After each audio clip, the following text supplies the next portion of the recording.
É, já começamos a colocar para gravar então, tá, gente? Então, como eu estava falando, o grupo nasceu de uma visão, né? Hoje o grupo, a coordenação do grupo é baseado em 4 pessoas, né? Eu, a Isabelle, o Léo e a Danúbia. Nós criamos um grupo com a intenção de tem sempre muitos grupos, ainda bem, isso é muito bom, para trazer conhecimento, né? O nosso foco hoje é bastante em agilidade e em tudo que permeia a agilidade, né? Tecnologia, outras áreas de serviços, DevOps, conhecimentos da parte de desenvolvimento e QA, tudo que for envolver o trabalho com base na agilidade, que é o mais comum que a gente vê hoje na área de tecnologia, mas a gente quer levar isso para outras áreas também.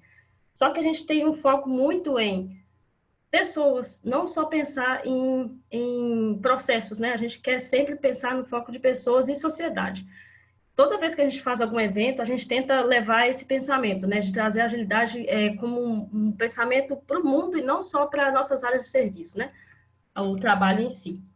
Então, uma das coisas que a gente sempre busca em todos os eventos da Agilidade na Veia é fomentar problemas sociais que a gente está vivendo. E hoje, a gente está vivendo muito sério, né, com relação a essa pandemia.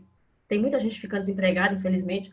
Muita gente está precisando de ajuda. A gente sempre tenta reverter tudo que a gente faz em prol da comunidade ágil em relação à nossa comunidade como um todo. Como é um webinar, dessa vez a gente não vai conseguir fazer as nossas famosas solicitações de doações que a gente sempre encaminha para uma instituição. Mas hoje, no e-mail que eu mandei, não sei se todo mundo recebeu, mas o e-mail com a chamada, né, para o evento que seria hoje, a gente encaminhou 2 instituições que são aqui de BH e estão fazendo uma série de trabalhos em prol da sociedade, né? Pessoas com câncer, o outro em relação a pessoas que estão ficando desempregadas. Então, quem tiver a oportunidade de ajudar, seria bastante interessante depois que desse uma lida nesse e-mail, e lá tem todos os contatos necessários. Depois também, se quiser, pode me perguntar que eu passo no final do nosso webinar, tá? Apresentando para vocês o Guilherme, não sei se disse, já está por aí? Tô sim, Gra. Ah, beleza. Então, gente, eu vou deixar o Gui se apresentar. Esse aqui é o nosso manifesto, tá, gente? Eu acho que a gente sempre divulga lá nas nossas redes sociais. A gente tem um Instagram, é @agilidade na veia. Quem ainda não segue, se quiser, pode seguir depois. E o Guilherme hoje é a pessoa que vai nos ajudar a trazer o conteúdo que a gente queria tanto ver há bastante tempo em relação ao One-on-One. Ele é um especialista da área, eu vou deixar por conta dele se apresentar, porque o currículo dele é bem bom e bem extenso. Fica à vontade. O grau bom é que você coloca a gente na autoestima lá no alto, né? Quem dera. Um dia eu chego no Não é. nível que você está falando. Bom, boa noite, pessoal. Primeiro, obrigado pela presença de todo mundo aqui. Estou vendo aqui uns nomes de pessoas conhecidas, outras pessoas que eu ainda não conheço. Então, a ideia é a gente trocar um pouco de experiência sobre o One-on-One, mas mais como um bate-papo. Apesar da apresentação da Agra, eu não me considero especialista, não. Acho que ainda tem muito que aprender ainda pela frente. A ideia aqui é mais a gente bater um papo mesmo sobre o One-on-One, falar um pouquinho sobre motivos de fazer o One-on-One, sobre como fazer, mas assim, aos pouquinhos a gente vai ver que é mais um bate-papo. Hoje eu tive alguns problemas de conexão aqui durante o dia, eu tentei mudar algumas configurações aqui em casa, acho que agora está um pouco mais estável. Eu vou tentar deixar a câmera aberta e a apresentação, mas se tiver com algum problema, começar o áudio a falar, vocês me mandam mensagem no chat, por favor, eu desligo a câmera. Se precisar, troco aqui para o 4G no celular, mas vamos fazer isso dar certo. Vou me apresentar aqui bem brevemente, só para quem não me conhece. Então, prazer, eu sou Guilherme. Eu formei em Ciência da Computação. Depois de um tempo, eu estava trabalhando em algumas empresas, eu senti uma necessidade de entender um pouco mais sobre a parte de projetos, então eu fiz uma pós em gestão de projetos. Trabalhei durante um tempo nessas 3 primeiras empresas, né, na Fundep, na Prodenge, trabalhando num projeto aqui da Defesa Social do Estado de Minas Gerais. E depois eu fiz minha transição de carreira, passando para a DTI, foi quando eu comecei a atuar como Scrum Master. Antes eu trabalhava com infraestruturas e bancos de dados. E aí, pela DTI, trabalhei na VLI e na MRV. E desde novembro eu estou na CIT, também como Scrum Master. Eu coloquei algumas certificações que eu tenho, não pelo título em si, mas é porque certificações são uma forma que eu tenho de me motivar. Eu gosto muito de desafios, então eu sempre gosto de pensar alguma coisa nova para estudar. E eu coloco alguma certificação como meta ali de eu estudar, adquirir experiência e poder fazer uma prova. Ano passado eu fiz um curso de coaching no IBC, por isso que tem a marca dele aí. No último ano eu também fiquei como facilitador de Manage 3.0. Fiz um workshop, fiz alguns experimentos com Manage 3.0. E o PMI, apesar de eu não estar mais no PMI, né, no final do ano agora eu saí do PMI, mas eu fiquei 3 anos e meio lá.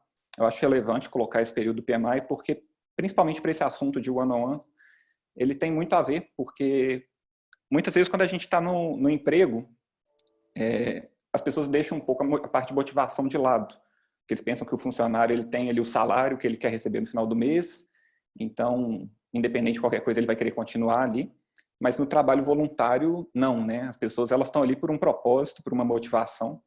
Então, é um ambiente que, se você não conseguir trabalhar a motivação das pessoas, elas saem com muita facilidade.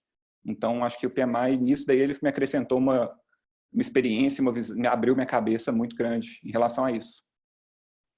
Se vocês me conhecerem um pouquinho mais, eu sou casado com a Florence, tenho 2 filhos, o Heitor e a Sofia. O Heitor 6 anos, Sofia com 3. Gosto muito de ouvir música, de ler, e esporte, também gosto muito, principalmente Krav Maga. E antes que vocês comecem a rir, né, eu vou, durante a palestra, citar algumas coisas de coaching, misturado com one-on-one. Então, sim, eu conheço todas as piadas de coaching. Saiu piadinha nova, saiu vídeo zoando coach, eu recebo por eu falar que eu fiz um curso. Fiquem à vontade para fazer piadas no chat, para debochar. Então, eu sei que tem esse lado, mas foi um curso que mudou minha cabeça. E que boa parte do que eu vou falar aqui hoje sobre o one-on-one tem a ver com isso. Mas quem gosta de brincar, pode mandar brincadeira também, que para mim isso é super tranquilo. Eu não trabalho como coach, eu fiz esse curso para poder aplicar os princípios de coaching no trabalho, nas equipes. Não descarto, acho interessante o coaching, mas por enquanto não trabalho com isso. É mais para usar nos times que eu atuo mesmo. Para a gente fazer um nivelamento aqui de expectativas, né, sobre o que a gente pode esperar para esse webinar. Guilherme, a gente vai sair daqui com uma receita de bolo de como fazer one-on-ones? Ou então, Guilherme, a gente vai sair daqui com um checklist? As perguntas certinhas que eu tenho que fazer durante o one-on-one? E uma outra pergunta também que eu já queria responder. Guilherme, então quer dizer que aqui eu vou encontrar a fórmula mágica de one-on-ones? Não. Que nem eu falei, eu não sou especialista. Eu sou alguém que estou tentando fazer isso, já tem one-on-ones tem mais de 1 ano, que eu faço direto. Então, eu vou compartilhar experiências. A ideia aqui é compartilhar realmente experiências, um pouco de teoria também, mas nós não vamos sair com receita, nós vamos sair com várias dicas, várias provocações. Vão ter algumas provocações, algumas reflexões aqui no meio, mas receita de bolo, checklist, fórmula mágica, infelizmente não existe. Vocês vão entender por quê daqui a pouco. Então, vamos lá. Né? Por que falar de one-on-ones? Por que fazer one-on-ones? A gente vê muito no mercado de trabalho as pessoas falando sobre projetos. Então, não necessariamente sobre projetos de computação, projetos de engenharia, projetos em qualquer profissão. Qualquer lugar que existam coisas sendo feitas, existem projetos ali acontecendo. Eu sei que se a gente falar dessa forma simplista, assim, daqui a pouco eu recebo alguma crítica por causa disso, porque eu sei que existe a definição lá de projetos do PMI, mas, assim, de uma forma abstrata, né? Em relação a projetos, a gente tem sempre pessoas pensando em como fazer um projeto melhor. Durante um certo tempo, a gente tinha aí o PMI, PMBOK, tudo que se falava de projetos, a gente falava muito do PMI. Não que ainda não fale, hoje em dia, ainda se fala muito de PMI. Talvez no mercado de TI, hoje a gente escuta menos, tem até algumas pessoas com preconceito com PMI, coisas que eu particularmente não concordo, mas em áreas de engenharia, e até o PMI está se reinventando, está cada vez aumentando mais a parte de ágil dele, então o PMI ele tem a sua relevância. Depois de um tempo, as pessoas começaram a falar assim, os projetos estão dando errado, nós precisamos de uma nova forma de fazer projeto. E veio o Scrum, então as pessoas começaram a defender que o Scrum era a salvação de todos os projetos, um milagre da humanidade que inventou para poder resolver todos os projetos, os problemas que a gente tinha. A gente tem a turma que defende o Kanban, que fala já que o Scrum também não serve. Na verdade, o Kanban ele é mais antigo, né? Ele é mais antigo do que o Scrum, mas ele está cada vez mais em alta, está crescendo muito a adoção do Scrum, do Kanban nos projetos. E Tem outros termos também que a gente escuta muito o pessoal falar hoje em dia, né? A gente tem a parte do VUCA. Nessa época de pandemia, acho que a gente escuta falar de VUCA quase todo dia. Quem acompanha mais essa parte de projetos, que o mundo nunca esteve tão volátil, tão incerto, tão complexo, tão ambíguo. E a gente tem aquelas abordagens que falam que a gente tem que olhar só para métricas. Eu não acho que nenhum deles está certo e eu não acho que nenhum deles está errado. Nenhuma dessas abordagens nem estão certas, nem estão erradas. Tem até um artigo, na verdade tem vários artigos, mas eu estou vendo que o Thiago está aqui na qual o Thiago Torres aqui de BH, tem um artigo dele que fala justamente sobre isso, sobre você não se apegar a nenhuma metodologia, nenhum framework e defender aquilo ali com unhas e dentes, né? Que você tem que conhecer todos e escolher o mais adequado para um determinado momento. Então, até naquela parte lá que falava um pouquinho de mim sobre certificações, eu tenho certificação do PMI, tem de Scrum, tem de Kanban. Então, eu acredito em todos esses, acredito que cada um tem o seu melhor momento para ser usado, não acho que tem nenhuma bala de prata. Acredito muito na importância de métricas para você poder acompanhar o que está acontecendo nos times, poder pensar em ações, propor algumas coisas para o time para ele tentar melhorar o desempenho. Mas por que falar de one-on-ones? Porque eu acho que as pessoas, ao longo do tempo, elas estão tentando definir uma ferramenta de gestão de projetos, uma metodologia, um framework ou algo do tipo, mas acima de qualquer coisa dessas aqui, a gente tem times feitos por pessoas. Eu acho que isso aqui não pode ser esquecido em momento nenhum. Então, não tiro o mérito nem a importância de frameworks, de métricas, de pensar na complexidade do mundo, talvez no framework lá do Cynefin, coisas do tipo. Mas o mundo é feito por pessoas. Os projetos são feitos por pessoas. E muitas vezes a gente vê, até na descrição dessa palestra, a gente colocou lá que, pensando mais especificamente sobre agilidade, sobre Scrum, o papel do Scrum Master, muita gente pensa que o Scrum Master ele tem esse papel, né? Todo mundo fala lindo lá do líder servidor, de fazer as coisas pelo time, de ajudar o time a aumentar o desempenho dele. Infelizmente eu vejo assim, muita gente achando que o papel do Scrum Master é acompanhar a métrica apenas, né? Saber qual que é o lead time do time dele, qual que é o throughput, qual que é a capacity, coisas do tipo. Mas eu não vejo na hora de falar assim, beleza, o meu lead time está tanto, eu preciso diminuir ele, que ações que eu vou fazer no meu time? E muitas vezes essa é a pergunta mais difícil. Se olhar a métrica é uma coisa, tem ferramentas que fazem isso automatizado, você consegue com o tempo, com a experiência, você pensar em coisas de ambiente, né? Então, a parte do Scrum Master ele tem que influenciar o ambiente para poder, ao invés de gerenciar as pessoas, ele gerencia o ambiente. Mas eu acho que muitas vezes, quando você escuta as pessoas, quando você se conecta com elas, você tem as melhores respostas para melhorar o desempenho da equipe. Então, muitas vezes, conhecer as pessoas, saber as motivações de cada uma, o que cada uma pensa, o que cada uma quer, provavelmente pode aumentar muito mais o desempenho do time do que o ambiente da empresa como um todo. Se você for olhar, por exemplo, né, empresas grandes, você tem um time lá com 8 pessoas, um Scrum Master. A chance desse Scrum Master conseguir fazer uma mudança no ambiente de uma empresa com, vamos supor, 5.000 pessoas, que vai afetar a motivação daquele time, é difícil. É um desafio muito grande que essa pessoa vai ter.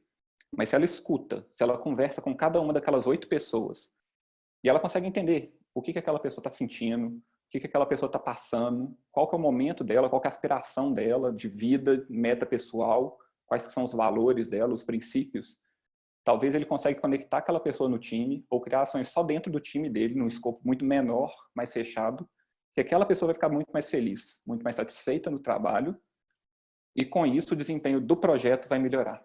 Então, talvez, ao invés de a gente pensar muito grande, pensar na empresa como um todo, se a gente escuta o time, se a gente pensa no time, talvez o resultado venha de uma forma muito mais eficiente e mais rápida. Então, falando um pouquinho aqui de mais motivações, eu não sei se vocês conhecem Elton Maio. Na época lá que a gente estava lá em Ford, FAIOL, administração científica, existia muito aquela cultura de linha de produção, né, de como que a gente melhora a linha de produção para aumentar a produtividade da equipe. E teve esse experimento de Hawthorne, que ele aconteceu com o objetivo, a primeira fase dele foi, eles tinham uma fábrica nos Estados Unidos, numa cidade, a cidade chamava Hawthorne, Era uma fábrica que eles queriam ver a influência da iluminação daquela fábrica na produtividade das pessoas. E eles aumentaram a iluminação, clarearam mais o ambiente e mediram o que estava acontecendo com a produtividade. E a produtividade aumentou. Então eles ficaram muito felizes, falaram, ó, tem uma relação aqui entre a iluminação e a produtividade. E resolveram fazer outro teste e diminuíram um pouco a iluminação, para confirmar se ia diminuir a produtividade. Só que a produtividade aumentou de novo. E aí ninguém entendeu. Falou, a gente aumentou a iluminação, a produtividade aumentou. A gente diminuiu, ela aumentou também.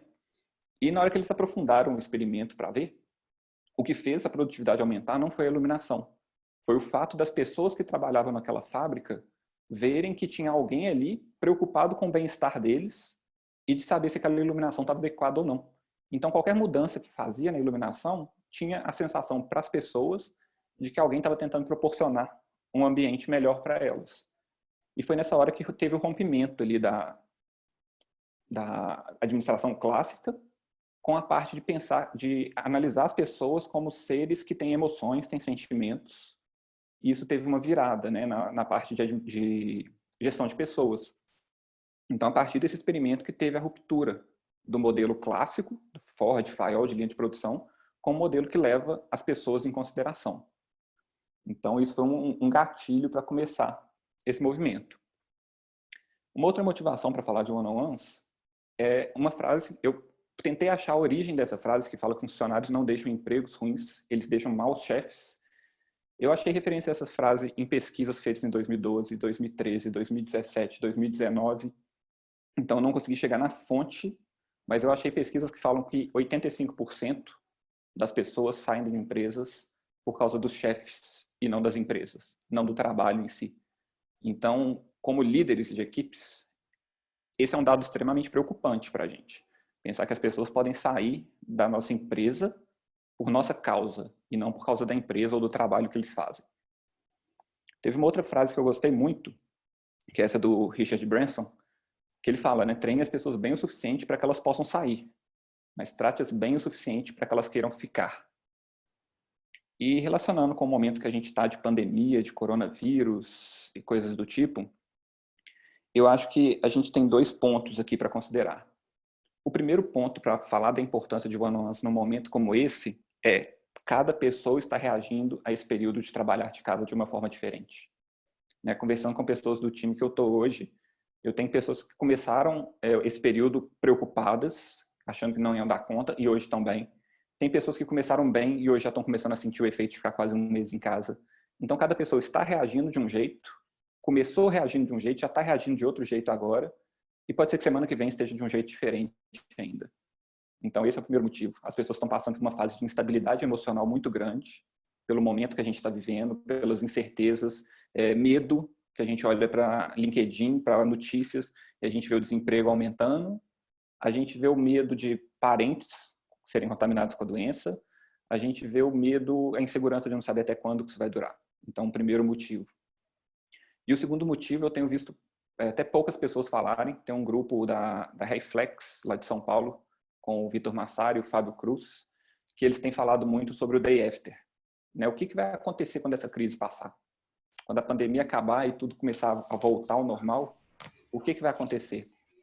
Então, acho que a gente tem que começar a pensar no day after, porque, infelizmente, a gente está vendo o desemprego aumentar de uma forma assustadora.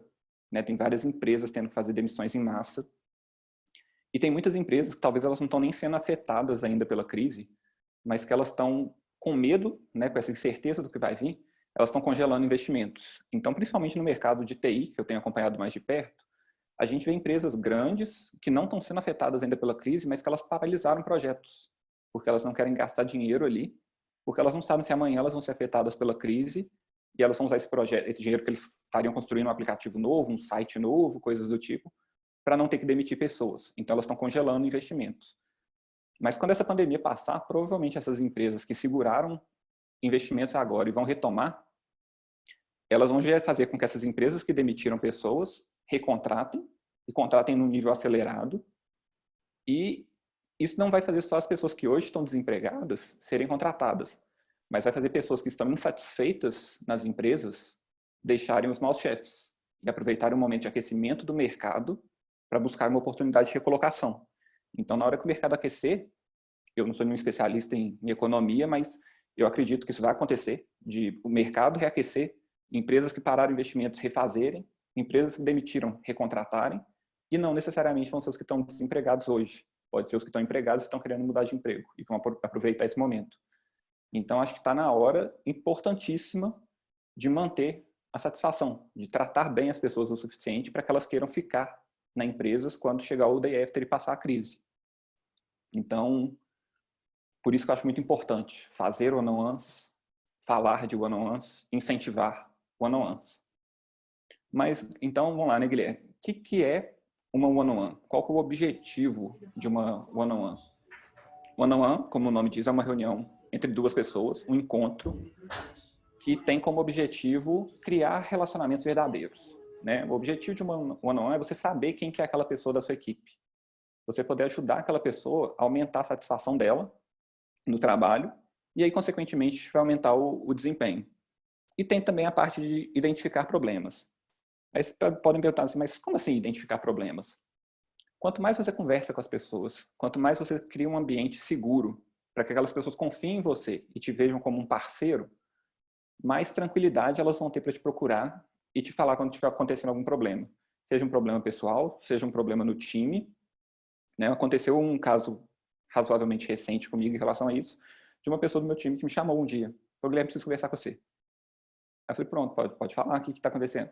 Não, estou com um problema pessoal, ainda não quero falar o que está acontecendo, porque está tudo muito recente, mas eu não estou conseguindo nem ficar na mesa, não estou conseguindo concentrar.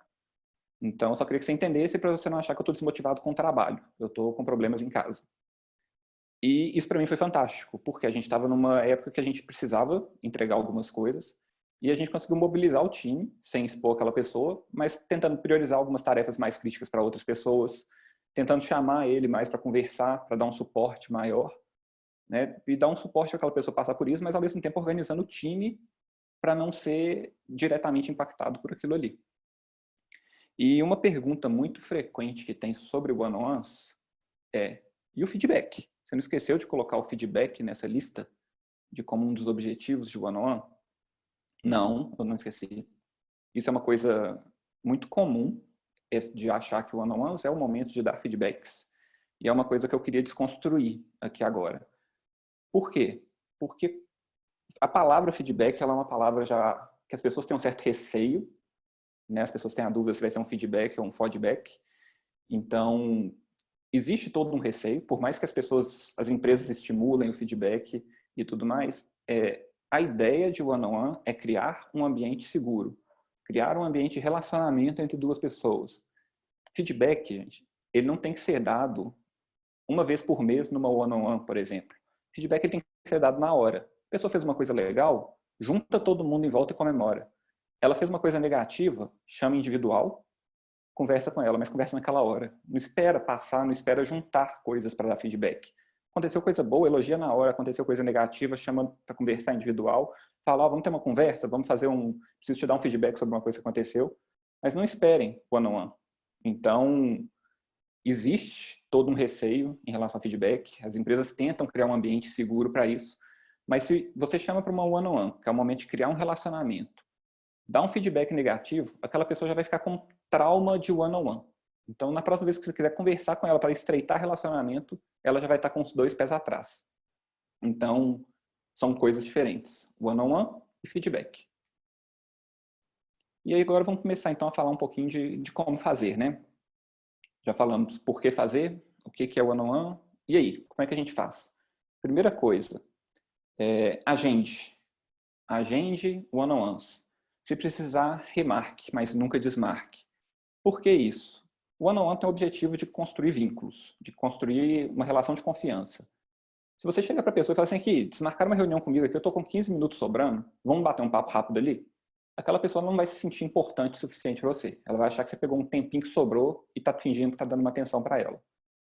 Então, mostre que você tem importância, que da mesma forma que você marca qualquer reunião, qualquer compromisso na sua agenda, que você está separando realmente um horário para conversar e escutar aquela pessoa. E por que nunca desmarque? Porque é frustrante. Eu estou falando isso porque eu já passei por isso. A pessoa marca uma one-on-one com você, você começa a criar uma expectativa, de conversar, de vou poder me abrir, vou poder contar alguma coisa, a pessoa desmarca. E você fica, e aí? Não vou conversar mais? Quando que vai ser? Aí passa um tempo, ela marca de novo, aí desmarca.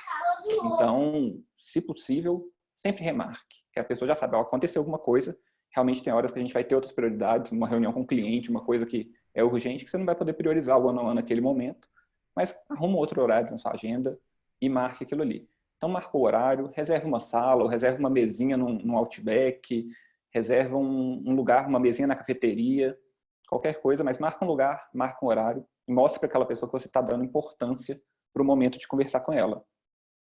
E aí você chegou lá, sentou na frente da pessoa, e agora? Primeira coisa, desliga o celular, pelo amor de Deus. Né? Por que isso? É um momento de você conversar com a pessoa. Aí a pessoa vai começar a se abrir com você, contar um caso, contar alguma coisa que aconteceu no dia dela, alguma coisa sobre o trabalho, e de repente você está olhando para a tela do celular. Ou tem a versão mais moderninha, né? A pessoa coloca o celular no bolso, fala, guardei meu celular, mas está olhando para o smartwatch. Aí olha ali uma notificação do WhatsApp, olha um e-mail, e a pessoa está conversando com alguém que não está olhando para ela e não está se dedicando a ela. Então, concentre na pessoa. Desliga qualquer coisa que pode te dar interrupção. E o grande segredo de one-on-one é o rapport. Rapport é um termo da psicologia que é basicamente a conexão entre duas pessoas. E a grande ideia de criar rapport é você só cria uma conexão com uma pessoa se você demonstrar interesse sincero pelo que ela está falando. Se for para ir fazer uma one-on-one, para cumprir obrigação, né? Tem empresas que eu sei que tem meta, você tem que fazer one-on-one com todo mundo uma vez por mês. E aí chegava no último dia do mês, o pessoal marcava 5 one-on-ones na sequência porque tinha que cumprir a meta da empresa. Acontecia isso. Então, aquilo ali você não está fazendo por interesse de conhecer pessoas, você está fazendo só para dar satisfação para os outros. Cara, fica atrasado, dá satisfação para os outros que você não conseguiu fazer, mas se você sentar para conversar com uma pessoa, mostra interesse pelo que ela está falando. Exemplo de rapport, para ficar mais claro o conceito, é aquela hora que você está num show, você está numa balada, você encontra com um amigo que você não vê há 5 anos e vocês começam a conversar. Você está no meio do show, caixa de som de todo tamanho do seu lado, ligada, pessoas conversando, pessoas gritando, e você só escuta seu amigo. Você não escuta um barulho que está ao redor. Isso é o rapport. Você está com um interesse tão sincero no que ele está falando, você está tão feliz que você encontrou com aquela pessoa, que você consegue se isolar do ambiente. Então você nem percebe as distrações, os ruídos, porque seu foco está todo naquela pessoa. Então, isso que é o rapport. Então, o que vocês fazem com um amigo numa festa que vocês encontram, tentem fazer isso com as pessoas que vocês estiverem conversando. Considerem aquele momento ali como o momento mais importante que vocês têm, para poder conversar, entender e aí conectar com aquela pessoa. Uma dica que tem para isso é o espelhamento. Existe o espelhamento. Espelhamento é uma teoria, isso vem lá de coaching, que fala que se você tentar imitar os movimentos da pessoa, imitar a forma de agir da pessoa, ela consegue se conectar melhor com você. Para ficar mais claro, você pega uma pessoa introvertida, você vai conversar com uma pessoa introvertida, que ela está lá sentada na cadeira, a postura está mais tímida, o olhar está mais para baixo, e você que vai conversar com ela está no 330. Você veio de 3 reuniões com o cliente, o projeto está todo vapor, e você chega na reunião no mesmo ritmo. Você começa a atropelar aquela pessoa quase. Você começa a perguntar, gesticular, a pessoa está quietinha no canto dela, tímida. Essa pessoa dificilmente ela vai sentir conexão com você. Ela não vai perceber que você está no mesmo ritmo, que você está escutando. Então, a ideia do espelhamento é, se você está conversando com uma pessoa mais agitada, se agite. Movimenta um pouco mais, tenta fazer que nem a pessoa está fazendo. Se a pessoa está sentada, largada na cadeira, e você está com uma postura incisiva em frente a ela, ela provavelmente vai ficar intimidada, porque ela está no momento de descontração e você está pressionando ela. Então, é tentar assemelhar o seu comportamento com o comportamento de quem você está conectando. Tem algumas pesquisas que já foram feitas sobre espelhamento em ambientes, por exemplo, praça de alimentação de shopping. Que você tinha uma pessoa numa mesa conversando com um grupo de amigos, e as pessoas que iam fazer o experimento sentavam na mesa do lado, e uma delas escolhia uma pessoa da mesa do lado e começava a imitar os gestos, os movimentos. E acontecia nesse experimento das pessoas da outra mesa, de repente, olhar aquela pessoa, assim, levantar e falar, parece que eu te conheço de algum lugar.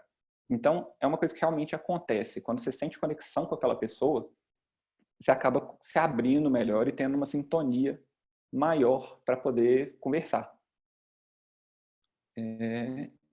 Isabelle levantou a mão? Você falou alguma coisa, Isabelle? Vou continuar aqui.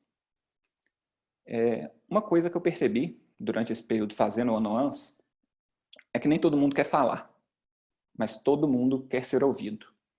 Isso foi uma frase que eu coloquei nessa apresentação depois de uma one-on-one que eu fiz com uma pessoa. Eu tinha acabado de entrar num time, e aí a primeira coisa que eu faço quando eu entro num time é conhecer cada pessoa. Depois eu vou conhecer o projeto, depois eu vou conhecer indicadores, métricas, coisas do tipo. Mas a primeira coisa são as pessoas.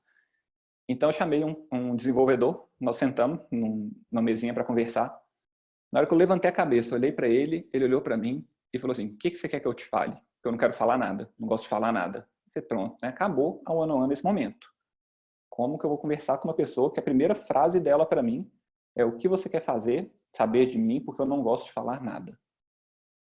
Foi aquela hora que eu respirei fundo, dei uma alongada, falei, pronto, né? Como que eu vou fazer com essa pessoa? Foi uma one-on-one que durou 40 minutos. E no final a gente parou porque apareceu um outro compromisso depois, alguém chamou ele, se não me engano, porque senão teria durado mais, porque a gente começou a conversar. Por quê? Porque às vezes tudo que falta é uma pergunta. A gente tem uma tendência de querer falar, falar, falar o tempo todo. Mas às vezes a gente não pergunta as coisas para a pessoa responder. Então, muitas vezes a pessoa que está do outro lado, ela não sabe o que falar. Ela não sabe por onde começar e ela está esperando uma pergunta. E às vezes uma pergunta vai fazer toda a diferença para ela se abrir. E a ideia desse papo aqui é, quando eu estava montando essa apresentação, eu tinha feito essa apresentação uma vez no ano passado lá na DTI, e aí eu estava conversando com o Filipão. O Filipão, ele é da área de operações lá da DTI, e ele escreveu um artigo, tem um artigo dele no blog da DTI falando sobre o one-on-ones. E quando eu sentei com ele para mostrar a apresentação, ele me mostrou esse outro artigo, que tem um link aqui na referência, que são as 4 perguntas que você deveria parar de fazer numa one-on-one. E eu fiquei incomodado com essas perguntas, que é: como vão as coisas? Como está o status de tal atividade? Como posso te ajudar? Como podemos melhorar? E esse artigo falava que não podia fazer, e eu fazia todas essas perguntas. Geralmente eu fazia todas em one-on-ones. E eu fiquei incomodado, eu fui ler o artigo falando. E eu achei que faz muito sentido, né? Porque como vão as coisas? É o famoso tudo bem? As pessoas geralmente não vão acrescentar muita coisa. Não que você não possa perguntar, mas a ideia desse artigo é: você não vai conseguir respostas que vão te acrescentar tanto. Então, como vão as coisas, geralmente vai vir um tudo bem. Como está o status de, gente, one-on-one, que nem a gente falou, é uma reunião de criar conexão entre as pessoas. Então, não é uma reunião de status report. Para status report, a gente tem daily, a gente tem outras reuniões. Não é numa hora de conversar sobre a pessoa. Como posso te ajudar? Essa vai depender. É uma pergunta que até eu acho meio polêmica de falar que não pode fazer. Não deve fazer, né? Não pode, não existe. Mas por quê? Porque isso aqui vai depender muito da maturidade da outra pessoa. Geralmente é o one-on-one entre um líder e um liderado. Se você joga para o liderado a responsabilidade de achar soluções, você está tirando a sua responsabilidade de líder. Então, se aquela pessoa é uma pessoa sênior, que ela já tem experiência, ela pode te dar essa resposta, não vejo o menor problema de fazer. Mas a ideia é não acostumar que as pessoas vão ter sempre as respostas. Então, você tem que ajudar a pessoa a achar as respostas. E a mesma coisa, como podemos melhorar. A lógica é mais ou menos a mesma do como posso te ajudar. Então, são perguntas que a gente costuma fazer por comodismo, que é muito fácil eu chegar para uma pessoa e perguntar como que eu posso ajudar. Mas é mais difícil eu perguntar o que está incomodando ela, eu descobrir quais são realmente as dores dela, para aí sim a gente conseguir juntos pensar em formas de ajudar. E a ideia desse webinar, até conversando com a Gra, foi na semana passada, se não me engano, que teve no grupo de WhatsApp do Agilidade na Veia uma pergunta sobre isso, sobre perguntas poderosas. Então, como eu estava falando, tem muitas pessoas que elas não sabem o que falar, mas que elas estão esperando uma pergunta. Aquela pergunta que vai ser qual que é a dor dela, o que está incomodando aquela pessoa, que ela vai conseguir colocar para fora e você conversar. E a pergunta, a discussão que teve lá no grupo do Agilidade na Veia, era sobre quais perguntas poderosas fazer em época de coronavírus, de work from home, coisas do tipo. E acabou que na hora conversando ali, interagindo, eu até falei algumas perguntas, um roteirozinho que eu achei que fazia sentido, mas para mim a grande grande segredo daquela conversa foi que a pessoa perguntou sobre perguntas poderosas. E eu achei isso muito legal, porque eu coloquei alguns exemplos aqui, eu não vou ler, porque seria, né, cansativo. Mas o que é uma pergunta poderosa? Pergunta poderosa é aquela que, antes de você responder, tem um momento de silêncio para você pensar. Então, se alguém chega para mim e fala assim, qual que é o seu nome? Guilherme. Saiu a resposta. Quantos anos você tem? Tá, já saiu a resposta. Mas se alguém chega para mim e pergunta assim, Guilherme, o que te motiva? Eu vou ter que pensar, que seja 1 segundo, 2 segundos, dependendo do nível que eu já tenho de maturidade com aquela resposta, mas eu vou ter que pensar. Né? Qual seria uma nova forma de fazer isso acontecer? Ela te provoca uma reflexão. Então é aquele momento que você vai fazer a pessoa pensar em alguma coisa e te responder.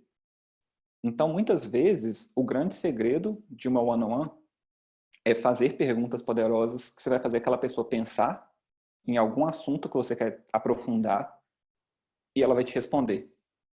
E provavelmente vão ser perguntas que vão pegar aquela pessoa de surpresa. Porque, principalmente em ambientes de empresa, as pessoas pensam muito no lado profissional.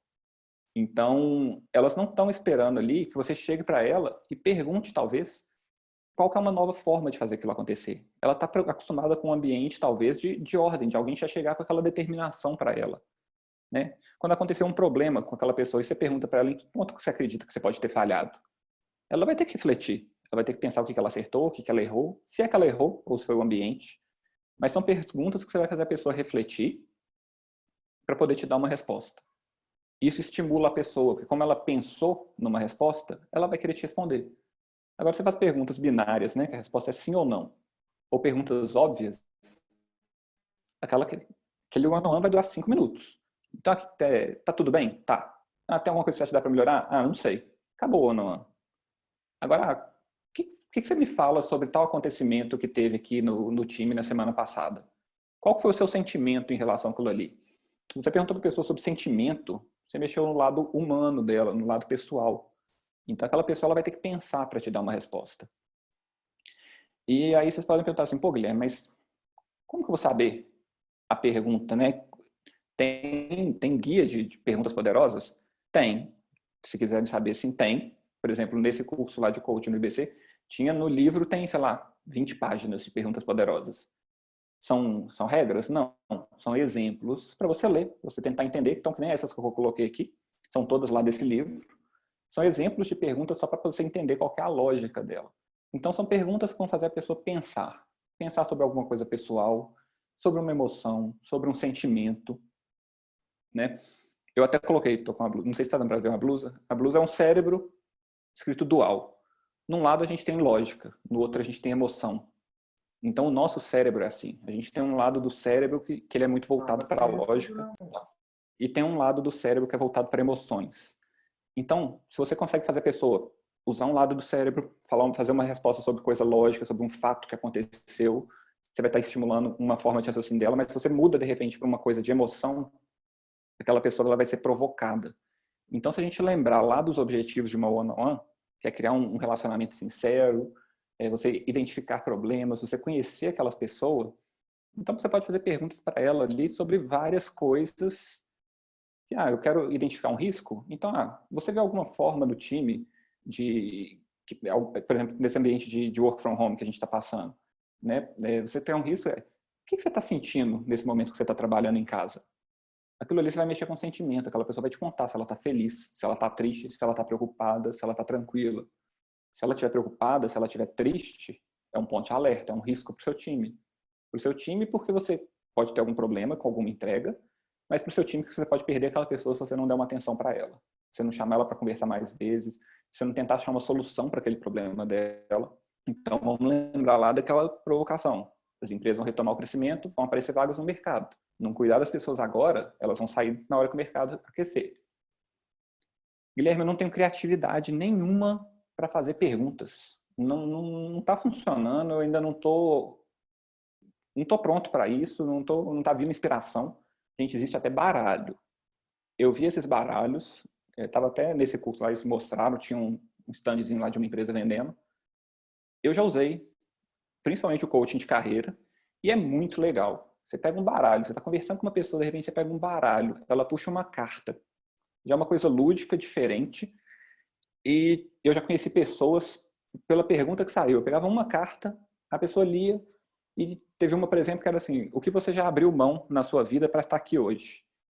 E eu descobri que um cara que era um desenvolvedor no time, ele já tinha feito um curso de design. Então, já tinha atuado numa área totalmente diferente, de criatividade, uma coisa lúdica que eu não sabia. E disso daí, dessa pergunta, a gente ficou mais de 15, 20 minutos conversando. Ele me contou a história de vida dele por causa de uma pergunta que falou do que ele já abriu mão. Então, até para fazer uma coisa lúdica, numa one-on-one você só conversa, numa outra você leva um baralho, por exemplo, numa outra você bola alguma coisa diferente. Então, até isso existe para poder ajudar. Então, ainda não tem criatividade? Eu já peguei esse baralho, já fiquei lendo cartinhas para ter ideia de perguntas, já usei o próprio baralho. Eu acho isso super legal, é lúdico, é diferente, quebra o gelo, às vezes, daquela conversa. Então, é uma opção. Mas só para relembrar, Guilherme, essas perguntas que você colocou aí atrás, se eu usar essas perguntas, meu one-on-one vai ser um sucesso? Eu posso pegar aquele roteirinho ali, todas aquelas perguntas que você colocou, e usar todas as vezes? Tem que usar todas aquelas? Não, pelo amor de Deus, não. Né? Então, a ideia aqui é inspirar a pensar em perguntas. Mas não decorem perguntas, não vai para o one-on-one com uma listinha de eu vou perguntar isso, depois isso, depois isso. Deixa o momento acontecer. E aí, Guilherme, então como que eu vou chegar na pergunta? Eu não estou entendendo qual que é o ponto. Isso aqui para mim foi o que mudou a minha cabeça completamente. Quando eu escutei isso daqui. Escute as pessoas, mas existe diferença na forma de escutar. Tem o escutar para entender, tem o escutar para responder. E como sociedade, de forma geral, nós somos, desde que nós somos criança, nós somos estimulados a escutar para responder. Então, a ideia é, a pessoa está te falando uma coisa, no meio da frase dela você já desligou o ouvido, já parou de escutar o que ela está te falando, porque você já sabe o que você quer responder. Então, ali você está assim, fulano está me falando isso, ele está falando isso, não, eu vou responder isso. Já sei o que eu vou responder, você já parou de escutar. Às vezes ele vai te falar mais duas frases ali, você não vai escutar, porque você já sabe o que você quer responder. Muitas vezes a gente interrompe a pessoa que está falando, porque você já quer responder. Então, o que é o escutar para entender? É você escutar o que a pessoa está falando, mas ao invés de você pensar o que você vai responder, você vai perguntar o que você vai perguntar. Você vai pensar na próxima pergunta que você quer fazer. Então, se ele está te falando ali algum caso sobre a família dele, por exemplo, você vai pensar, por exemplo, pô, mas o que mais que eu gostaria de saber sobre esse caso? Se eu já tivesse uma relação muito próxima com essa pessoa, o que eu gostaria que ele me falasse depois? Como que eu aprofundo um pouco mais nesse assunto? E aí você muda a sua cabeça do modo de responder para o modo de fazer mais perguntas. Então você vai querer ficar como se fosse um detetive, investigando, querendo saber o que mais que você pergunta, o que mais que você fala, o que mais que você entende daquilo ali. Você teve alguma dúvida? Qual dúvida que você pode perguntar? Então, isso para mim é o grande segredo. É escutar para entender, ao invés de escutar para responder.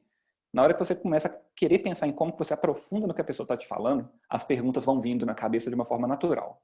Não precisa de esforço, não precisa tentar decorar, porque você vai querer entender, você vai querer perguntar mais. É igual aquele amigo seu que voltou de uma viagem, ficou 15 dias na Europa e ele voltou para te contar do mochilão que ele fez pela Europa. E aí você vai querendo perguntar, não, mas e aí? E você foi então em tal cidade? Não, mas você foi em tal ponto turístico? Você fez isso? Você foi no tal restaurante? Você começa a querer entender, saber tudo. Então, o grande segredo para mim de uma one-on-one, se eu tivesse que responder, escolher uma coisa para pontuar nessa apresentação, é isso. É escutar para entender. Para mim é o grande segredo, a grande diferença. E o segundo ponto que eu escolheria seria esse aqui. O que essa imagem representa? O que a gente vê muitas vezes em empresas e que a gente não sabe o que está acontecendo. Que por trás de um funcionário que sorri, pode ter uma pessoa que está chorando, uma pessoa que está sofrendo, uma pessoa que está contando os minutos para sair daquela empresa, para poder entrar no carro dela e chorar porque ela está passando por um problema em casa. Então, numa one-on-one, é extremamente importante você perguntar sobre vários aspectos da vida da pessoa. Eu sou radicalmente contra quem fala que você tem que deixar seus problemas do lado de fora da empresa e entrar como um funcionário e concentrar no seu trabalho. Se alguém consegue fazer isso, parabéns. Eu admiro, eu dou muito valor para essa pessoa. porque eu não acho que isso é possível. Nós somos pessoas, pessoas têm sentimentos, pessoas têm emoções, e por mais que você concentre no seu trabalho, em algum momento, aquela dor que você tem vai voltar. Né? Eu vi a H comentando aí, nós somos humanos, nós somos pessoas. Isso aqui me marcou muito na primeira one-on-one que eu fiz. Na verdade, que o meu líder fez comigo, foi até para me ensinar como é que era uma one-on-one, que eu não conhecia, e que a gente estava conversando. Eu tinha 2, 3 semanas na empresa, ele me perguntando o que eu estava sentindo, o que eu estava achando do ambiente do trabalho, do time e tudo mais. E de repente ele me perguntou, isso na sua casa? Como é que está a sua família? Me conta um pouco da sua família. Quem que é a sua família e tudo mais. Eu fiz uma cara. Eu não consigo disfarçar minhas emoções. Então, na hora que ele perguntou, eu fiz uma cara de espanto. E ele falou, olha, como você vai fazer o one-on-one com outra pessoa? Eu queria te explicar a importância disso. Né? Então, ninguém que está aqui na empresa a gente considera que é só um funcionário. São pessoas, pessoas que têm família, têm vários problemas acontecendo, que você precisa saber o que está acontecendo ali. Porque às vezes você tem um funcionário que é excelente, pode ser o seu melhor funcionário do seu time, melhor pessoa que você tem ali, mas ele está com um problema em casa, ele está sofrendo e ele não está entregando o trabalho dele. E às vezes você vai preocupar, tipo, ele não está entregando, será que ele está desmotivado com o trabalho? Não, ele está com problema em casa. E ele até me deu alguns exemplos de coisas que já aconteceram. É lógico que vai depender muito da abertura da empresa, para você fazer investimentos, coisas do tipo, mas se a empresa permite, o que acontece, por exemplo? Ele me contou casos de uma pessoa que, na hora que ele perguntou da família, a pessoa começou a chorar. Falou, estou com muito problema em casa, minha mãe perdeu o emprego, eu estou passando por dificuldades financeiras e eu não estou conseguindo colocar minha cabeça no lugar porque eu sei que esse problema lá de casa está afetando muito a minha mãe. E na hora que olhou, aquele funcionário, ele era um funcionário que, estava entregando muito, ele tinha um desempenho excelente. Por que não aproveitar esse momento ali? Eu sei que não é certo, o ideal seria ter um plano de carreira mais definido, ter uma coisa mais sólida, mais concreta, mas em empresas que a parte de remuneração e reconhecimento, ela é amadora, né? Depende muito de um viés subjetivo, ele teve a oportunidade de chegar para aquele cara e falar, cara, você tem um desempenho muito bom, eu vou te dar um reajuste. E aquele cara mudou a motivação dele. Ele começou a ficar feliz porque o problema financeiro da casa dele acabou. Então, a pessoa consegue tomar ações em relação a isso.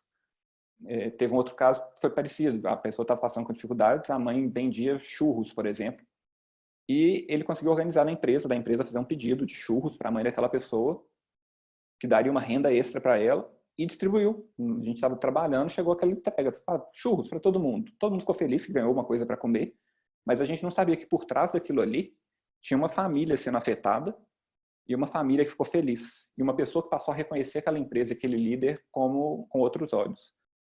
Então, é o que a Ludmilla até colocou no chat, né? A gente precisa realmente de líderes humanizados. A gente precisa de pessoas que entendam que elas estão trabalhando com pessoas e não com máquinas ou com seres mágicos que conseguem deixar todos os problemas do lado de fora. Então, duas coisas que eu queria que ficassem assim muito fortes nisso aqui.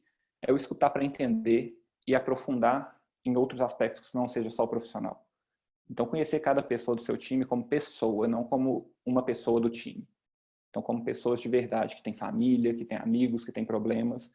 Porque é muito difícil você conseguir não ser abalado por problemas pessoais, mas você consegue manter assim, momentos de sobriedade. Eu vou dar um exemplo meu, por exemplo. No ano passado, quem me conhece sabe que eu passei por um problema familiar muito grande. Né? Minha filha ficou internada no CTI 21 dias. E foi um período que eu estava fazendo transição de emprego.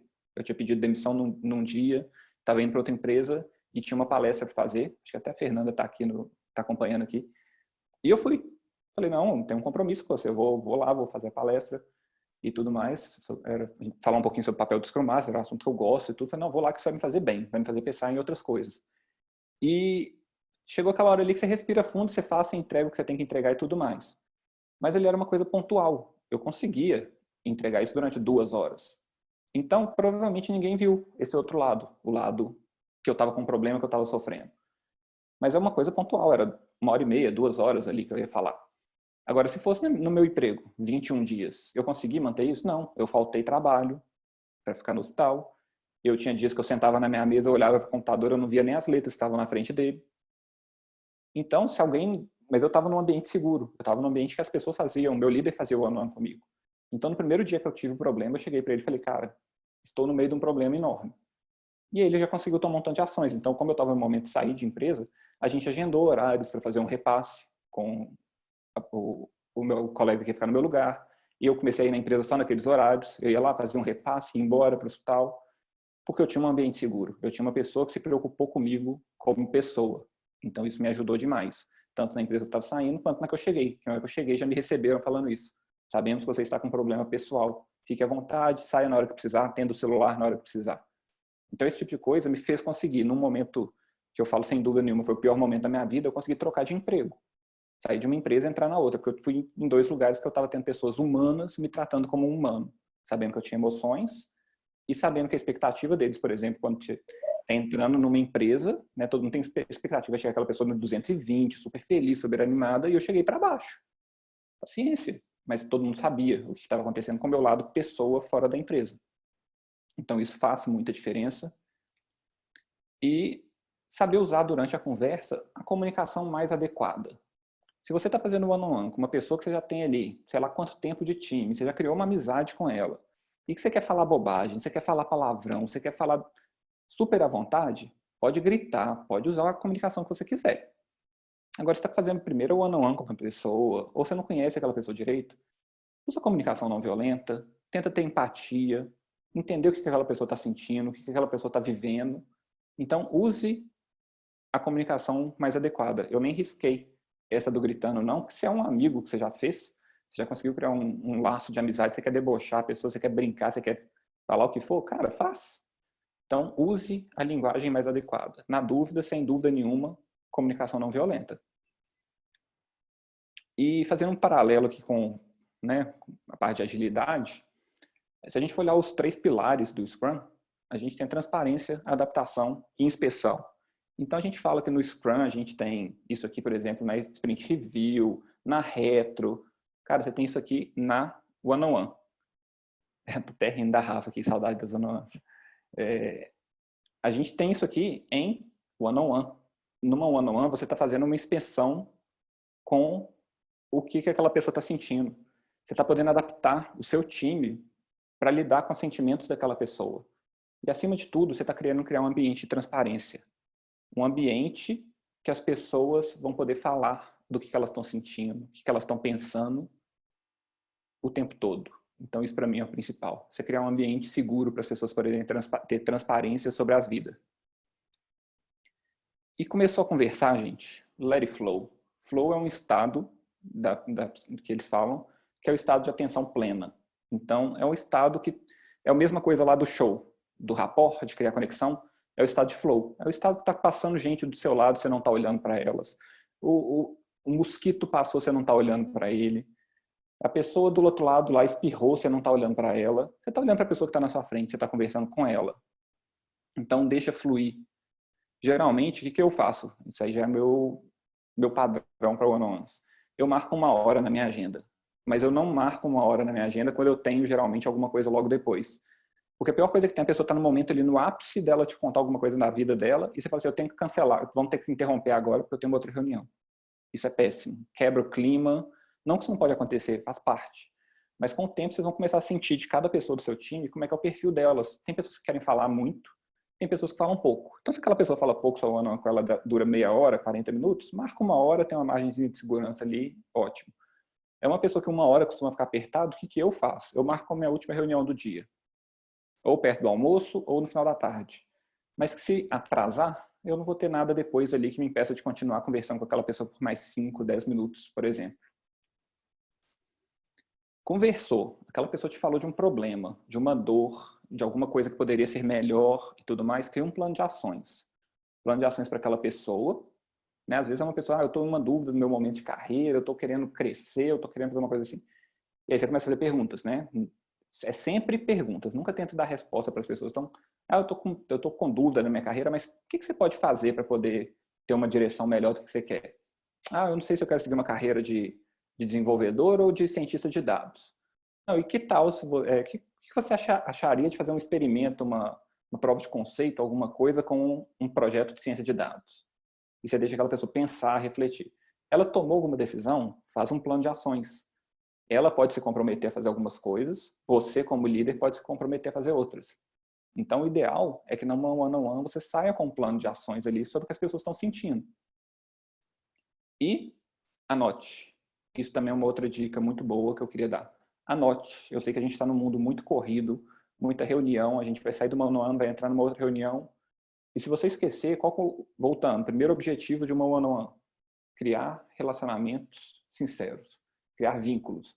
Se aquela pessoa te pediu uma coisa, você se comprometeu a fazer e você não faz, aquela pessoa vai perder a confiança em você. Vai chegar na próxima one-on-one, ela vai pensar assim, para que eu vou pedir para ele fazer alguma coisa? Se ele vai esquecer e não vai fazer. Então anota, faz um lembrete, põe na agenda, põe no caderninho, põe em qualquer lugar, mas faz tudo, anota. Você pode anotar durante o one-on-one com a pessoa, só toma cuidado para não ficar tão concentrado em anotar que você não olha para aquela pessoa. Porque senão ela começa a tentar ler o que você está escrevendo no caderno e aí a conversa quebra o ritmo. Então, eu pelo menos eu tento conversar, acabou ou não, eu sento num canto, escrevo um pouquinho, ou anoto num bloco de notas, qualquer coisa, mas só para você não tirar o foco da pessoa para ela concentrar no caderno ao invés de concentrar em você. Mas sempre anota, mostra interesse na pessoa de na próxima one-on-one você chegar ali e você fez o que você tinha combinado que você ia fazer. E para a gente já chegar aqui mais no final, abrir um pouquinho para perguntas, para diálogos, sugestões. Grande sacada final de one-on-one é adotar a postura de Las Vegas. O que acontece em Vegas, fica em Vegas. O que acontece numa one-on-one, fica numa one-on-one.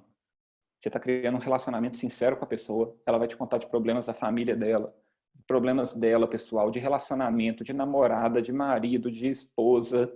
Acreditem, quanto mais você conversa com a pessoa, mais ela vai se abrindo, vai se contando, e ela está contando aquilo ali para você porque ela tem um vínculo com você, ela confia em você. Então não sai da one-on-one, vira para o lado e conta para a pessoa, nossa, acredita que o fulano de tal me contou que na casa dele ele está passando por isso? Pelo amor de Deus, é one-on-one, não one-on-any. Então guarde aquilo para você, deixe aquela pessoa confiar em você. Eu dei alguns exemplos assim de pessoas que me contaram, eu fiz isso com um caso assim, mas eu nunca fiquei sabendo quem. Eu nunca fiquei sabendo o nome, eu nunca fiquei sabendo em que época foi, para nem ter dúvida, nem ter suspeita de quem era a pessoa. Foram casos que me contaram assim, olha, aconteceu isso numa one-on-one. Eu não sei nem, não faço a menor ideia de quem foi, quando foi, por que foi. Eu só sei o caso que aconteceu para poder ilustrar e eu ter essa percepção do que eu deveria fazer nas minhas. Mas nunca ninguém me falou nome, nunca ninguém falou nada, então, por favor, nunca façam isso. Nunca exponham uma pessoa que confiou em você, que criou um vínculo com você. Então, o que aconteceu em Vegas, fique em Vegas.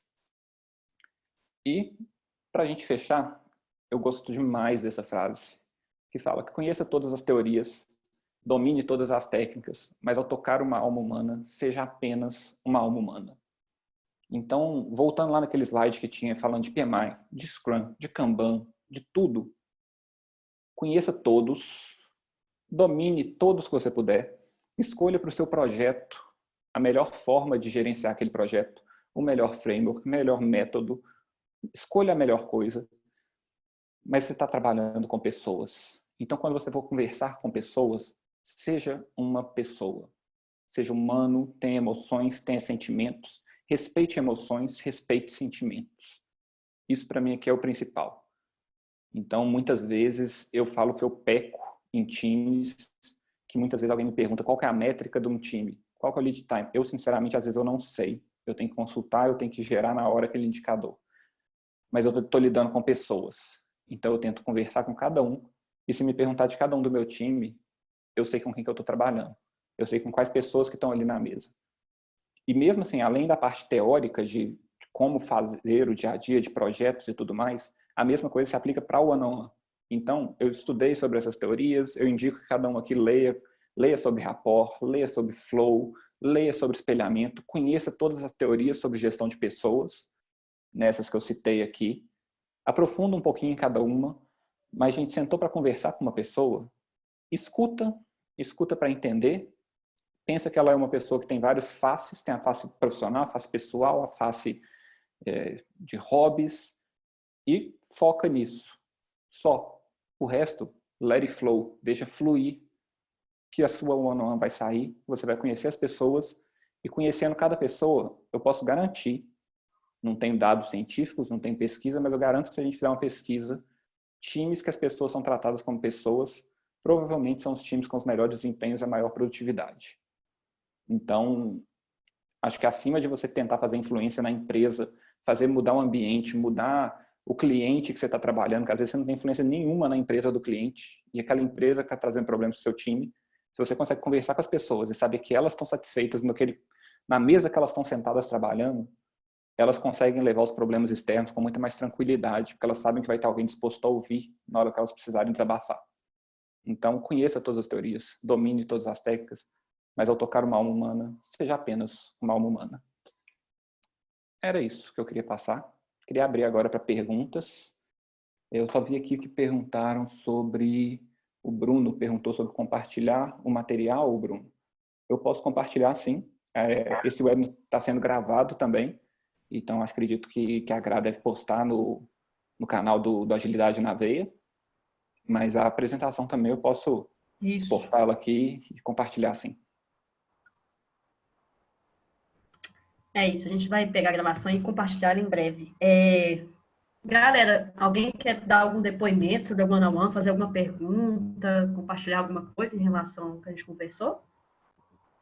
Fica à vontade, agora não precisa escrever, pode abrir o áudio tranquilo. Oi, gente, eu sou a Ludmila. Eu sou líder de desenvolvimento de pessoas e eu achei muito interessante que algumas coisas do one-on-one que o Guilherme colocou eu fazia, e outras, aquelas perguntas que não faço as perguntas, eu caí e falei assim, gente, eu já fiz, eu faço essas perguntas hoje em dia, a partir de agora eu não vou fazer mais. Ludmila, eu continuo fazendo, tá? Algumas daquelas perguntas eu continuo fazendo, eu sou teimoso. Então, assim, não é proibido fazer, é só vocês entenderem o que é o função. Eu esqueci de comentar uma coisa durante a apresentação, que é uma provocação também que eu queria fazer, sobre a responsabilidade de one-on-one, de quem que é a responsabilidade. Para mim, um dos grandes erros, um dos grandes absurdos que acontecem em empresas são líderes e gestores que acham que porque naquela empresa existe uma pessoa de RH, a responsabilidade de conversar e tratar pessoas é do RH. Isso eu acho um absurdo. Então, assim, se você tem um time, seja o responsável pelo seu time. Nunca delegue para outra pessoa aquele papel. Eu vejo empresas hoje que estão se preparando melhor a isso, porque muitas vezes as pessoas de RH elas estavam muito focadas em recrutamento e seleção. Hoje a gente vê crescendo cada vez mais o papel da BP, né, da Business Partner. Eu acho muito legal, porque são pessoas que estão se dedicando realmente a fazer ser uma parceira do business e de escutar as pessoas e conversar. Mas nunca confie que outra pessoa vai estar cuidando das pessoas do seu time. Cuide você mesmo das pessoas do seu time. Se outra pessoa quiser fazer esse papel também, uma BP, uma pessoa de RH, formada em psicologia, ótimo. Ela vai ter uma bagagem muito boa, talvez melhor do que a gente, porque tem formação sobre isso, vai saber conversar melhor. Mas assim mesmo, converse. Então, eu esqueci de comentar isso para trás, eu só queria voltar para fazer essa provocação. Que, infelizmente, eu acho que é muito comum as pessoas delegarem, falar, tem alguém de RH aqui na empresa, formou em psicologia, ela que tem que conversar com pessoas no meu time. Cara, se você tem um time, converse, você é o responsável pelas pessoas do seu time.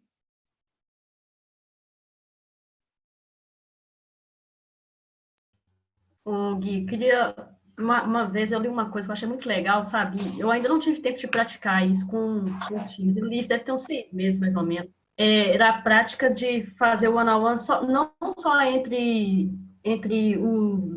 uma pessoa com a figura mais de líder, né? O Scrum Master é um líder servidor, mas é um líder, e quem está ali no time. Eu achei muito legal, eu li isso deve ter uns 6 meses, e quando você falou da ideia de desconstruir essa imagem do feedback, eu acho que quando você consegue fazer com que o one-on-one seja feito também entre os membros do time, né? Não necessariamente um Scrum Master, um gerente de projeto, mas que as pessoas consigam parar um tempo para se conhecer também, eu acho isso muito legal, a experiência que a pessoa... Foi um artigo ali no LinkedIn até, fazendo com que as pessoas fizessem o one-on-one entre elas, sabe? E isso acho que deve causar uma empatia dentro do time, uma união tão grande que aí eu acho que aflora mais ainda a auto-organização, porque um não está sabendo como é que é a vida do outro, como que é a percepção dele das coisas, né? Então acaba que essa proximidade não tem como falar que isso não vai fazer com que um time consiga agregar mais até o produto da empresa, porque é como se fosse uma família, né? As coisas tocam muito. Sem dúvida nenhuma, né?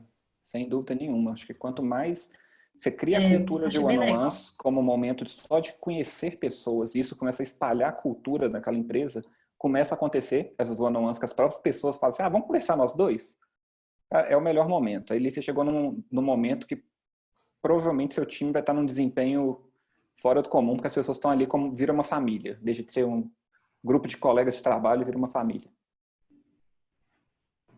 Inclusive, um depoimento. O Gui nunca foi meu líder e as minhas melhores one-on-ones foram com ele. Tipo assim, a gente desenvolveu uma amizade, a gente cumpriu bem o propósito, né, do one-on-one, que a gente desenvolveu uma amizade a ponto de discutir coisas pessoais mesmo.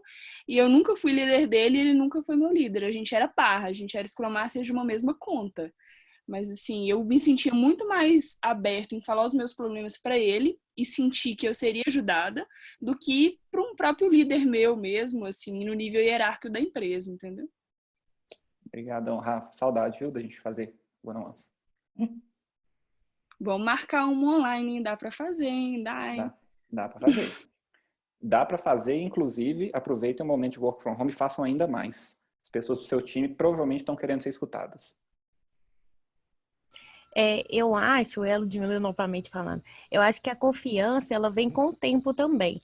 Eu tenho uma experiência recente que eu troquei de empresa, e há 6 meses eu estou como líder de um time de sustentação e desenvolvimento, e quando eu cheguei, meio que as pessoas, assim, no começo, elas não têm aquela afinidade com a gente, né? Então, às vezes elas ficam mais na delas, você até tenta fazer um one-on-one, mas elas não são tão receptivas, né? Então, o tempo vai passando, eu acredito que essa confiança e a conexão, ela também vai com o tempo.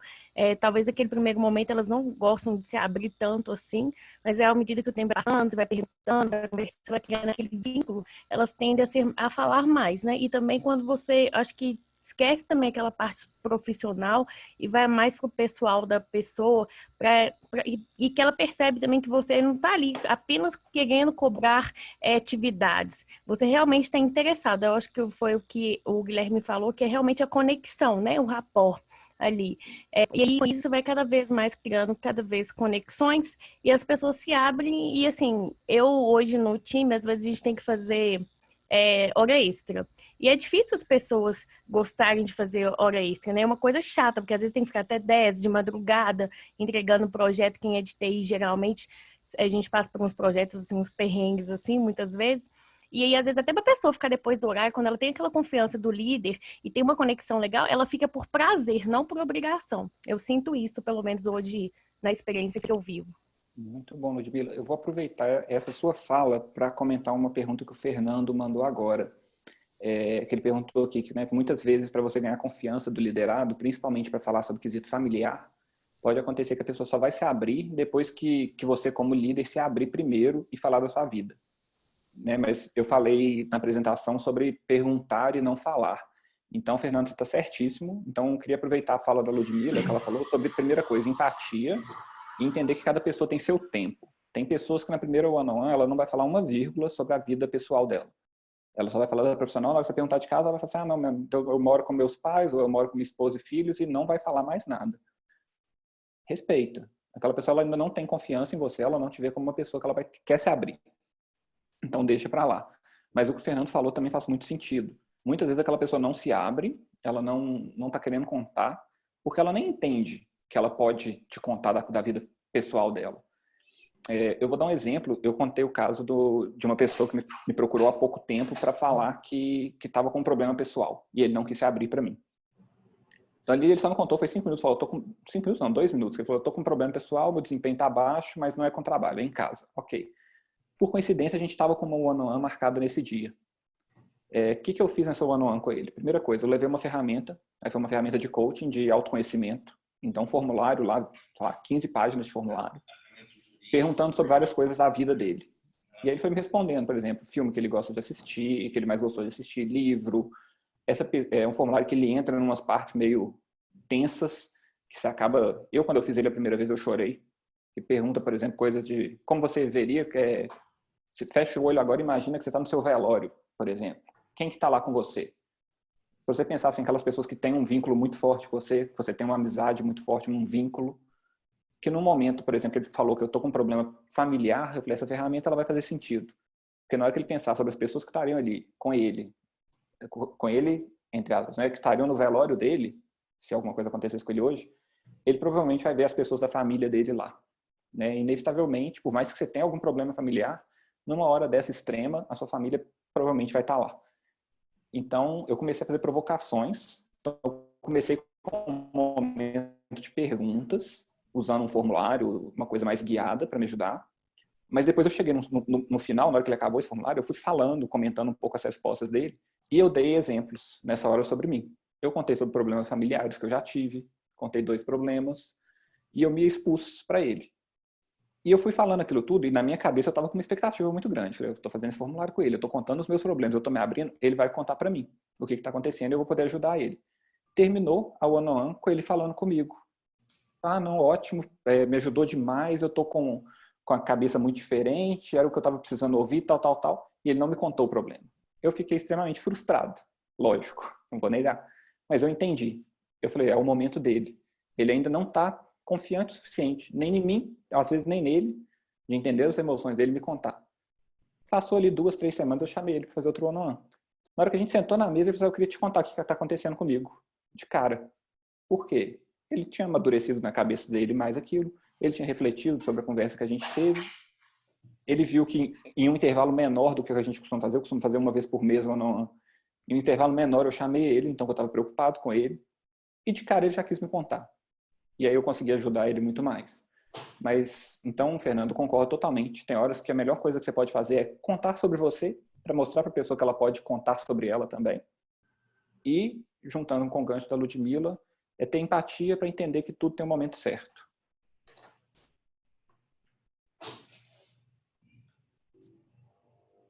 Galera, alguém quer dar mais um depoimento aí? Conseguem me ouvir? Eu, Thiago. Oi, Thiago, sim. Opa, beleza. Primeiro, só cumprimentar o Guilherme aí pela apresentação. Show de bola, realmente. Tive e ainda tenho a chance, né, de conviver com o Guilherme, com um amigo de longa data e também de vários trabalhos juntos aí. A gente faz o one-on-one praticamente todo dia, né? Pessoalmente, pelo WhatsApp, de tudo quanto é maneira. Ele realmente coloca em prática tudo isso que ele falou. E ele falou sobre compartilhar, né? Já sabe um pouco dessa história, mas compartilhando com todo mundo. Eu tive uma situação recente onde o one-on-one foi assim o pilar de algo que eu precisava alcançar. Eu estava assumindo a liderança de uma outra equipe, era uma liderança de fora, né? Chegando na equipe, uma equipe que trabalhava junto há muito tempo e tinha só um pequeno desafio aí. Eu não ficava fisicamente junto com essas pessoas. Eu ficava aqui de BH e 100% do time ficava em outra cidade. E tinha um ponto que eu tinha mais ou menos um mês para fazer o meu onboarding no time, depois eu sairia de férias, ficaria um mês fora. E por coincidência, o mês que eu fiquei fora, quando eu voltei, já estava todo mundo trabalhando de casa. Foi nesse momento aí dessa confusão que a gente está passando. Então eu pensei, poxa, eu preciso de alguma coisa que me faça criar boas conexões, bons vínculos, relacionamento sincero com essas pessoas muito rápido, porque eu tinha medo de voltar das férias e parecia que eu estava entrando no time de novo. Então, mesmo de forma remota e nos poucos momentos que eu tive presencialmente com eles, eu usei e abusei do one-on-one com meus pares, com as pessoas que eu estava liderando, com meus superiores, alguns que eu não conhecia ainda. E aí eu fiz muitos, assim, desde um primeiro, olha, eu sou o Thiago, estou na empresa há tanto tempo, gosto disso e daquilo, e aí, conta um pouco de você. Aí, como o Guilherme falou, alguns se abriram mais, outros menos.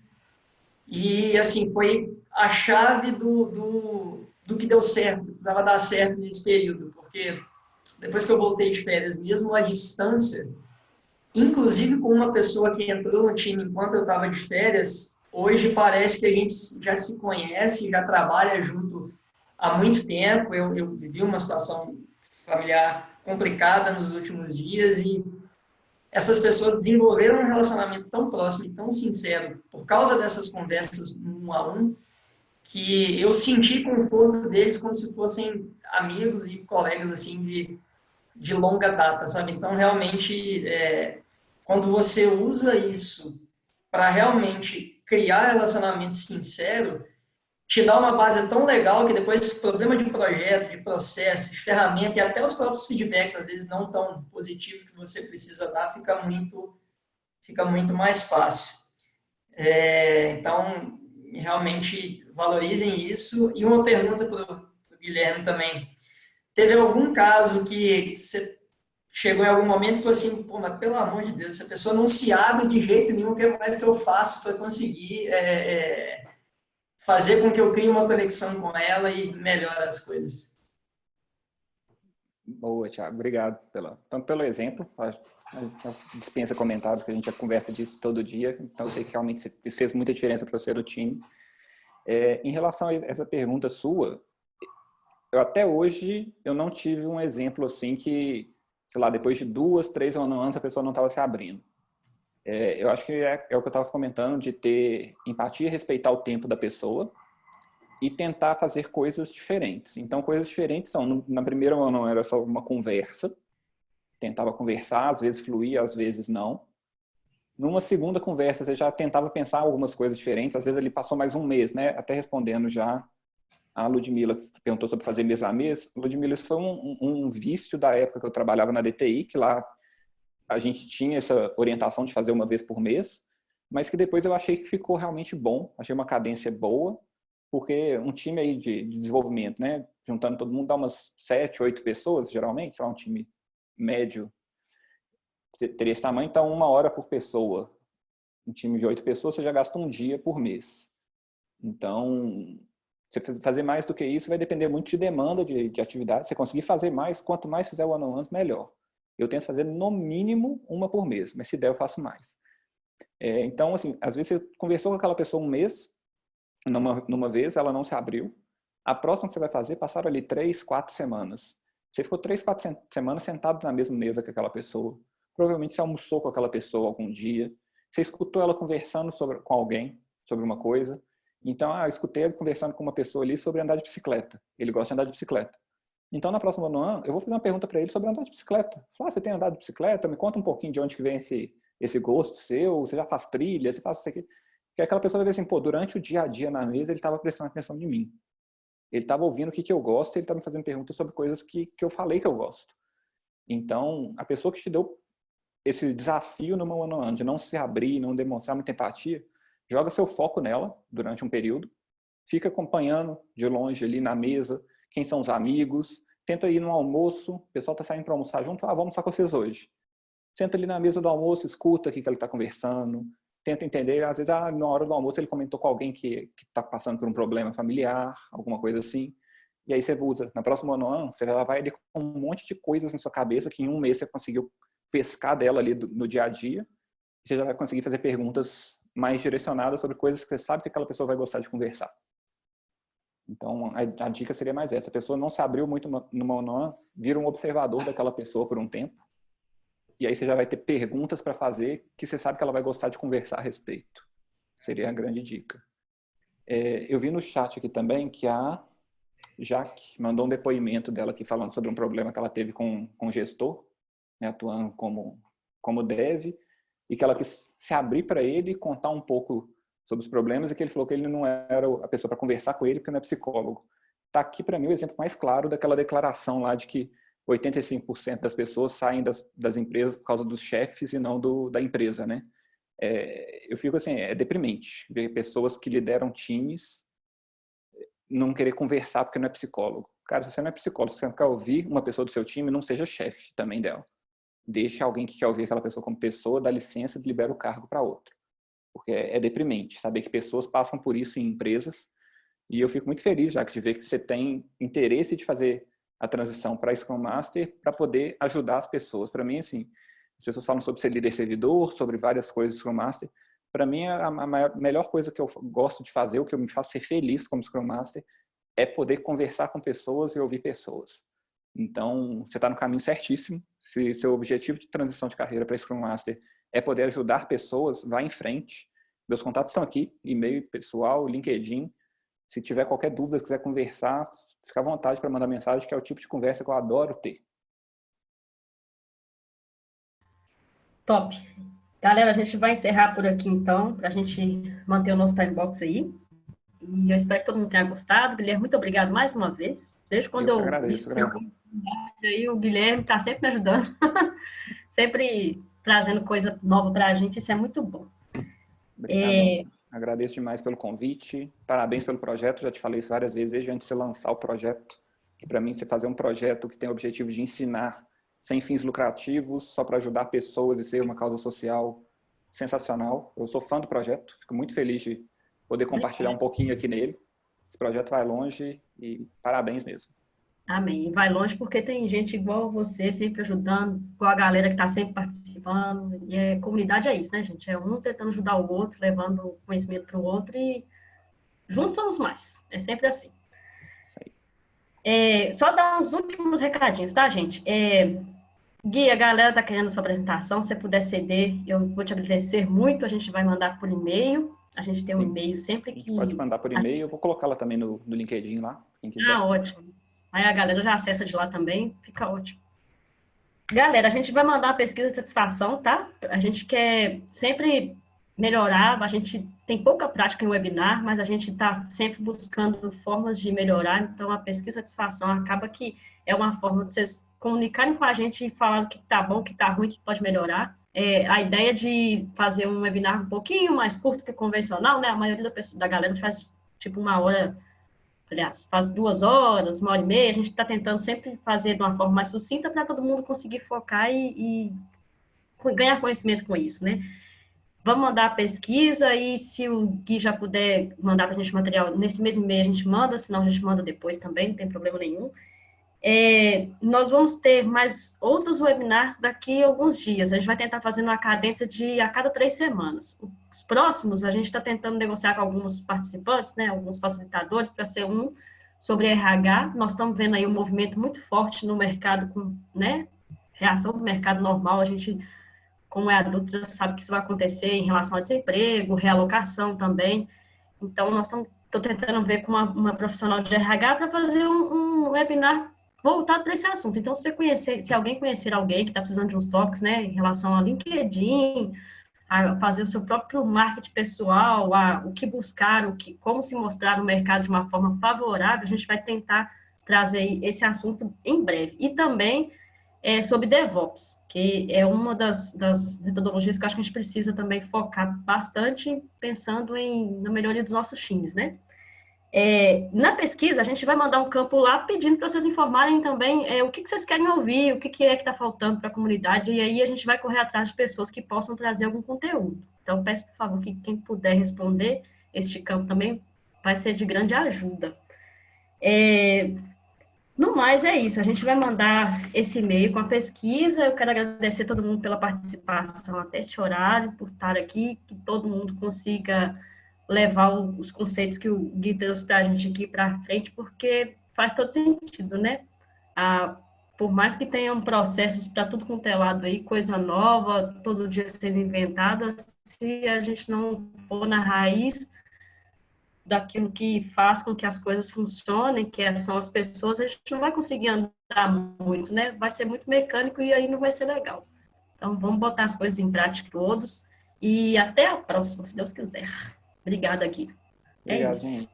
Boa noite para todo mundo. Boa noite.